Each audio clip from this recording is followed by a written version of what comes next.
বাংলাদেশের জাতীয় প্রতীক হিসেবে বহু আগে থেকেই পরিচিত শাপলা ফুল। এটি শুধু একটি ফুল নয়, বরং দেশের পরিচয়, ঐতিহ্য ও সাংবিধানিক ভাবমূর্তির প্রতীক। কিন্তু এই প্রতীককে রাজনৈতিক নির্বাচনে ব্যবহারের জন্য সাম্প্রতিক সময়ে কিছু দল আবেদন করলে বিতর্কের সৃষ্টি হয়।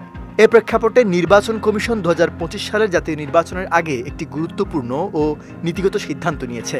শাপলাকে নির্বাচন প্রতীকের তালিকা থেকে বাদ দেয়া হচ্ছে। জাতীয় প্রতীক হিসেবে স্বীকৃত শাপলাকে আর নির্বাচনী প্রতীক হিসেবে ব্যবহার করা যাবে না, এমনই নীতিগত সিদ্ধান্ত নিয়েছে নির্বাচন কমিশন। সম্প্রতি নাগরিক ঐক্য ও জাতীয় নাগরিক পার্টি দলীয় প্রতীক হিসেবে শাপলা চেয়ে আবেদন করে। নাগরিক ঐক্য চায় তাদের বর্তমান কেটলি প্রতীকের পরিবর্তে শাপলা বরাদ্দ হোক। অন্যদিকে নবনিবন্ধনের আবেদনকারী দল এনসিপিও শাপলাকে প্রতীক হিসেবে চায়। তবে শাপলা জাতীয় প্রতীক হওয়ায় এ নিয়ে বিতর্কের সৃষ্টি হয়।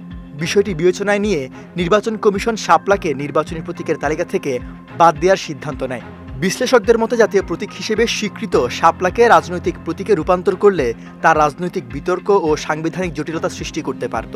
ফলে নির্বাচন কমিশনের এই সিদ্ধান্ত জাতীয় প্রতীকের মর্যাদা রক্ষার একটি সময়োচিত ও দায়িত্বশীল পদক্ষেপ।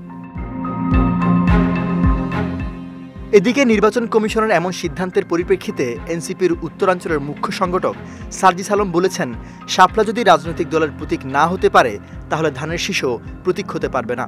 বুধবার মধ্যরাতে নিজের ভেরিফাইড ফেসবুক অ্যাকাউন্টের এক পোস্টে তিনি এমন কথা বলেন।